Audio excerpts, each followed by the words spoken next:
Olha, vamos continuar falando de eleições 2022. Estamos recebendo aqui a presença, se for falar ex, vamos passar aqui o tempo todo falando de ex. Vamos apresentar como governador Hugo Napoleão, governador, foi ministro, deputado federal, enfim, tem aí um currículo vasto, senador também da República. Aliás, o primeiro senador do Piauí a passar a margem de 500 mil de votos. Foi o senador Hugo Napoleão. Governador, um prazer recebê-lo aqui. Muito prazer, alegria estar aqui, Douglas, novamente, nessa importante instituição.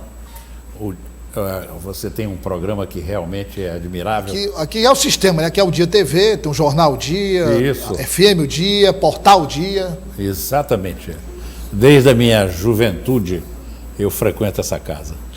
Doutor Valmir Miranda. Exatamente. Governador. Coronel Miranda. Eu queria saber do senhor inicialmente, vamos já falar sobre o Piauí, mas aí, sua experiência, larga experiência, a sua avaliação do resultado da eleição nacional. Havia, na sexta-feira, por exemplo, o IPEC, o antigo IBOP, divulgou uma pesquisa dando 50% ao ex-presidente Lula, e aí, se analisar em relação ao ex-presidente Lula, a pesquisa acertou, porque como a margem de erro era 2 pontos percentuais para mais ou para menos, ele foi com 48 ali, então está dentro da margem de erro. O que não se previu no último instante foi esse crescimento do ex-presidente, do presidente Jair Bolsonaro, que chegou ali a mais de 40%. Como é que o senhor avalia esse resultado? Bem, eu assisti até a TV Globo na véspera e o percentual era muito maior. Era uma diferença para o Lula, para ele era de mais de 10 pontos percentuais. E estava errado também. A questão ficou quase aí, uma diferença muito pequena, perto do que era imaginado. É claro que ele perdeu no Sul e teve vasta vitória no Nordeste. Né? E vamos aí para o segundo turno. Eu não sei bem qual é a expectativa. O meu candidato de preferência sempre foi o Alckmin, que hoje casualmente é até vice do Lula. O Alckmin era do nosso partido, o PSD, tinha sido candidato desde as eleições de 2018. Mas agora ele resolveu, parece que houve uma briga lá com o governador Dória em São Paulo, e o Dória deu-lhe, como nós dizemos aqui no Piauí, um canto de carroceria. Isso. E aí ele não se sentiu bem agasalhado no PSDB e se transpôs para um outro partido, o PSB, parece. Isso. E foi, enfim, foi ser vice do candidato Lula. Esse gesto, governador, do ex-presidente Lula, na sua avaliação, de chamar um opositor, disputou a eleição presidencial com ele, de chamar um opositor, um antigo opositor, um homem que, digamos, ideologicamente está bem afastado do que é o PT, foi um gesto inteligente do ex-presidente Lula? Eu acho que sim. O presidente Lula só teve, naturalmente, a ganhar com isso, porque não apenas ele é excelente político, como foi um grande administrador de São Paulo, creio que foi umas 3 vezes. 4 vezes. 4 vezes até, viu?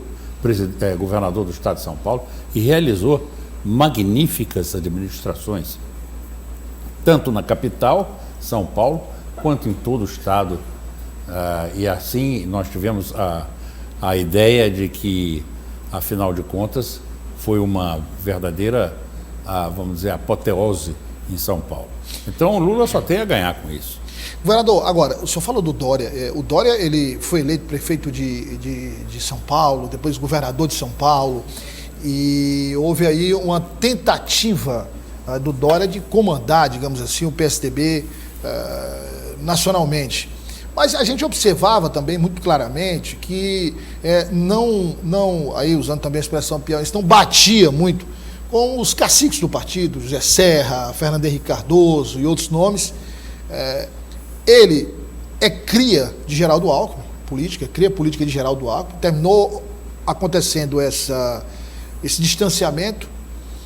Ele tentou uma eleição para presidente da República, ser candidato a presidente da República, não conseguiu, deixou o governo de São Paulo, E agora a Alckmin deu a volta por cima, porque tornou-se vice de Lula e há a possibilidade de ser eleito vice-presidente da República. Esses são os altos e baixos da política, né, governador? Sem dúvida nenhuma. É a questão, a política é como a onda, sobe e desce, né? Eu mesmo já tive a oportunidade, graças a Deus e ao povo do Piauí, de ser muita coisa no Estado e na República e também perdi eleições. Isso é natural. O povo varia, o povo tem suas querências e é assim que o povo decide. Há que respeitar a vontade popular. É como a justiça, a decisão judicial não se discute, cumpre-se. Pode contestar, mas tem que cumprir. Claro, pode apelar. E para isso existem os recursos. Mas o senhor projeta, o senhor arriscaria como deve ser segundo turno, se essa diferença entre Lula e Alckmin e Bolsonaro vai ser mantida ou ampliada ou diminuída? Não sei, porque o que tende a acontecer é que aqueles outros candidatos, por exemplo, onde ficará a candidata Simone Tebet, de cujo pai eu fui colega no Senado, Rames Tebet, um excelente senador, foi presidente da casa. Mas para onde irá ela? E os outros? Quer dizer, vai depender muito para que migração vão fazer esses outros partidos. Será que eles vão fluir para Bolsonaro? Será que, enfim, esses partidos vão se juntar a Lula? Se assim for, Lula ganha. Mas há a perspectiva também do Bolsonaro ganhar se receber essas adesões em massa. Agora, há uma diferença, né, governador, entre o apoio do candidato, claro, que tem uma parcela do eleitorado que segue o candidato, mas há uma parcela do eleitorado que, ao constatar que o candidato em que ele votou não ganhou, se sente livre para escolher, mesmo que essa escolha não seja a escolha do candidato em que ele votou.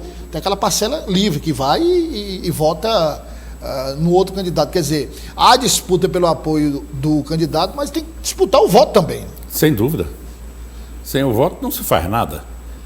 Isso é que é bonito na democracia, quer dizer, de 4 em 4 anos, ou de 2 em 2, porque há as eleições municipais para prefeitos e vereadores, tá? Mas de 4 em 4, ou se quiser de 2 em 2 anos, há renovações. E isso é que é salutar na democracia. É a grande diferença da ditadura, em que o presidente permanece indefinidamente no poder. Isso aconteceu já no Brasil na era Vargas.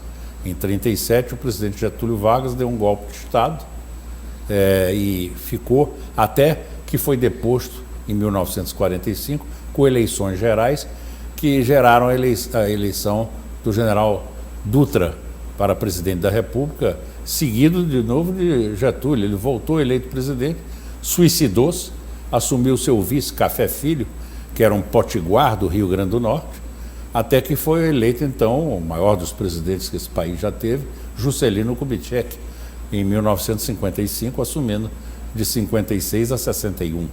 Eu mesmo tenho um livro que eu fui advogado de JK, foi meu último livro, né? Porque eu realmente, quando mais velha, já aos 27 anos, já formado em Direito, desde os 24 anos, eu fui um dos advogados do presidente Juscelino num tribunal de exceção, que naquele tempo a chamada Revolução, o regime militar tinha. Era a Comissão Geral de Investigações, funcionava no Ministério da Justiça. Era um tribunal de exceção.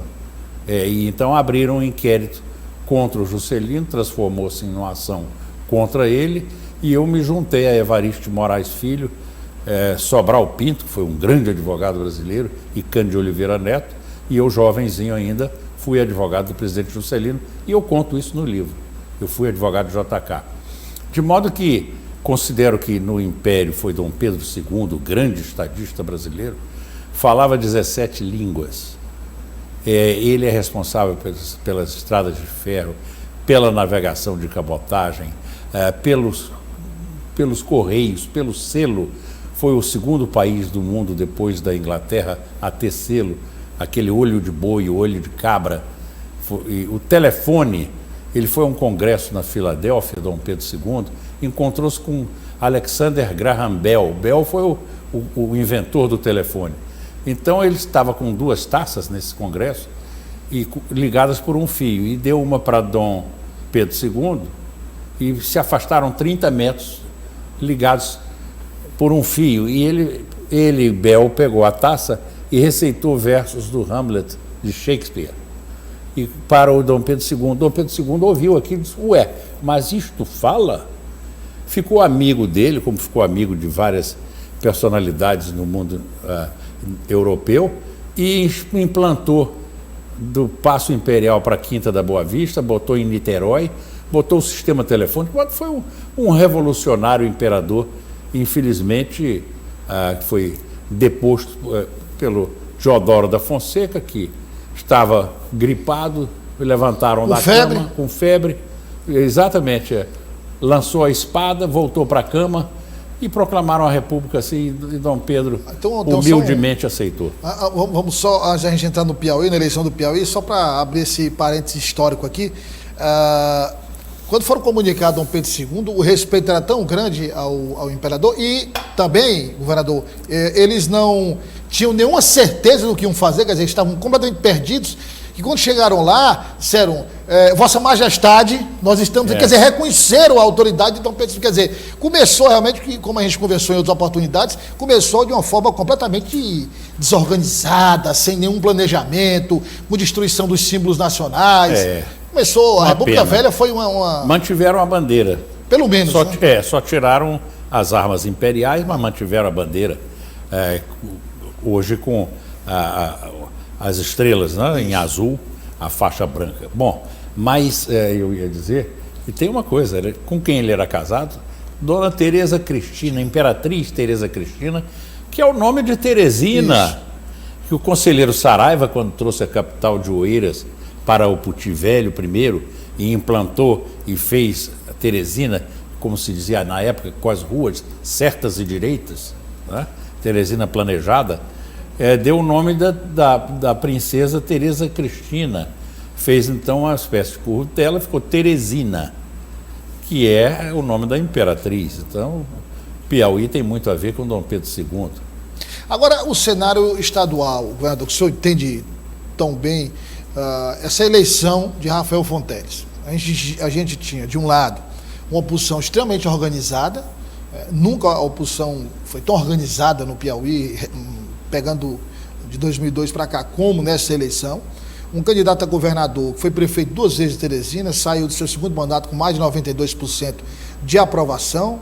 E Rafael Fonteles, que tinha toda a base do governo, mas os próprios aliados constataram, é um jovem, mas um jovem que até então era desconhecido. Então havia uma corrida contra o tempo para que Rafael Fonteles se tornasse um nome conhecido. Mas foi feito todo esse trabalho. Agora, o resultado, mais de 57% dos votos válidos, 8 deputados federais eleitos, 22 deputados estaduais eleitos. Quer dizer, foi uma maioria ampla, avassaladora, não é? Qual a mensagem que o senhor interpreta dessas votações? Bom, nós temos que tirar o chapéu. Eu, aliás, devo dizer que eu sou amigo do Rafael, amigo do pai do Rafael. O deputado Nazareno Fonteles foi meu colega na Câmara dos Deputados, e do sogro, o empresário chamado Araújo. Então eu sou extremamente ligado a eles, eu me dou francamente muito bem.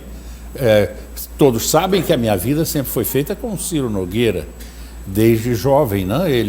O senador Ciro Nogueira, hoje ministro, a minha parceria sempre foi com ele, com Iracema Portela e tal. Esse era o lado quando eu estava exercendo a política. Mas eu tenho ótimas relações, por exemplo, com o senador Wellington Dias, senador eleito. Ele até brinca muito porque ele andou no palácio, depois ele pediu um conselho, eu era governador ainda, ele já eleito. O que eu aconselhava? Eu dizia, governador não se aconselha, se sugere. Eu lhe dou 3 sugestões. Paciência e muita paciência.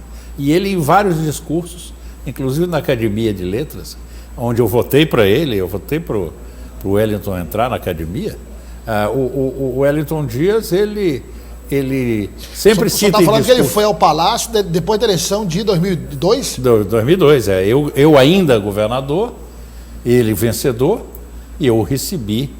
Ele queria, naturalmente, eu abri aquelas épocas, secretarias todas, para que a sua equipe já fosse entrando e se familiarizando com os assuntos administrativos que eles até então desconheciam. Eu facilitei. E uma coisa interessante é que até hoje nós nos damos. Ainda hoje nós discutimos assuntos do Estado. Ele, quando governador, chegou a frequentar, inclusive, meu escritório de advocacia em Brasília, e eu cheguei aí ao Palácio de Karnak, trocar ideias, coisas entre dois amigos, nunca fomos correligionários, nunca fomos coligados, mas temos respeito um pelo outro.